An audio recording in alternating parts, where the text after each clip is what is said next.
रुझान अब परिणामों में तब्दील होते हुए नजर आ रहे हैं। मध्य प्रदेश की 29 सीटों पर बीजेपी ने बढ़त बनाई हुई है और इधर नरेंद्रपुरम सीट से बीजेपी के प्रत्याशी दर्शन सिंह चौधरी ने जीत दर्ज की है। दर्शन सिंह चौधरी जीत चुके हैं।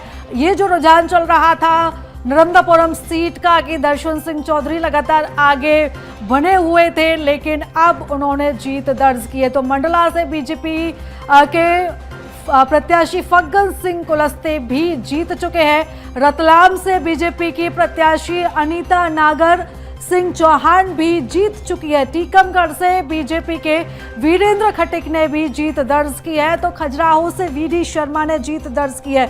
गुना से ज्योतिरादित्य सिंधिया की बड़ी जीत हुई है। तो विदिशा से शिवराज सिंह चौहान ने भी जीत दर्ज की है। तो इंदौर में बीजेपी से शंकर लालवानी ने जीत दर्ज की है। तो चलिए ज्यादा जानकारी के साथ हमारे साथ दो सहयोगी जुड़ चुके हैं। जबलपुर से प्रतीक अवस्थी हमारे साथ जुड़े हुए हैं, तो वहीं रायपुर से अविनाश चंद्रवंशी हमारे साथ जुड़ चुके हैं। सबसे पहले मैं रुक करूंगी छत्तीसगढ़ का।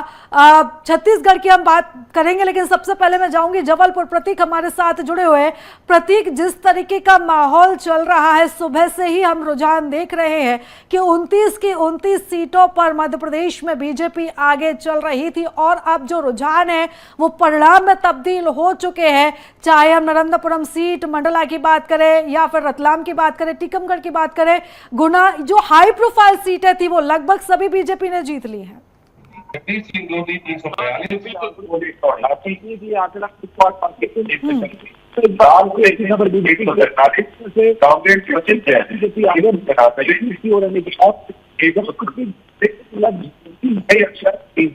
कैसे वो जीत है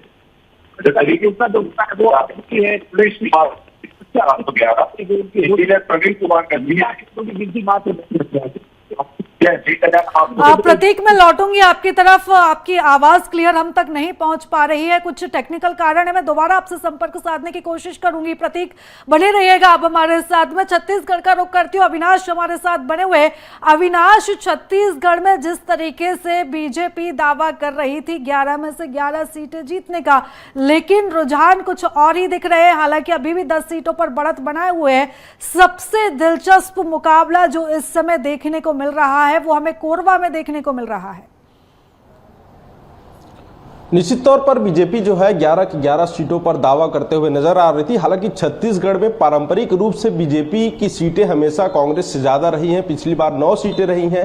अभी अगर ताजा देखा जाए तो 10-1 का जो आंकड़ा है वो सामने आ रहा है, जहां पर जो हॉट सीट हम जिसे कह रहे थे कोरबा जो हॉट सीट है, जहां पर ज्योत्सना महंत वहां पर कांग्रेस की तरफ से है, वहीं सरोज पांडे, 2 महिलाएं आमने सामने है। और वहीं देखा जा रहा है कि कोरबा की सीट पर जो है कांग्रेस की जीत होती हुई नजर आ रही है। वहीं अगर बाकी अन्य 10 सीटों की बात करें तो कांग्रेस और बीजेपी के बीच जो है काफी बड़ा अंतर जो है नजर आ रहा है। रायपुर सीट की अगर हम बात करें, बिलासपुर सीट की बात करें, चाहे हम राजनांदगांव सीट की बात करें, इन सभी सीटों पर जो है आंकड़ों में काफी अंतर देखने को मिल रहा है। रायपुर में अगर हम बात करें तो करीब 2 लाख से ऊपर का आंकड़ा जो है चल रहा है। अंतर वोटों का अंतर जो है उससे जीत रहे हैं। तो कहीं ना कहीं बृजमोहन अग्रवाल जो है काफी बड़े लक्ष्य लेकर वो निकले थे कि 6 लाख वोटों से जीतने का दावा उनका था। वो लीड करने की बात जो कहते थे, तो वो अभी जो 9वें राउंड के जो मतगणना हुए हैं उसमें ये नजर आ रहा है कि, और इसके साथ ही अगर हम राजनांदगांव सीट की बात करें तो वहां भी अब अंतर देखने को मिल रहा है। संतोष पांडे वहां पर आगे चल रहे हैं बीजेपी से। वहीं भूपेश बघेल ने इन आंकड़ों को लेकर भी सवाल उठाया है। ईवीएम पर भी उन्होंने सवाल उठाया है कि जो मशीनों के नंबर थे वो अब बदल चुके हैं। पहले वो नंबर दूसरे थे जो उन्हें फॉर्म 17 में दिया गया था। तो कहीं ना कहीं छत्तीसगढ़ में देखा जा रहा है कि जिन सीटों पर कांग्रेस और बीजेपी दावा करती थी। बिल्कुल अविनाश, बने रहिएगा आप हमारे साथ। आगे भी हम चर्चा को आगे बढ़ाते हैं।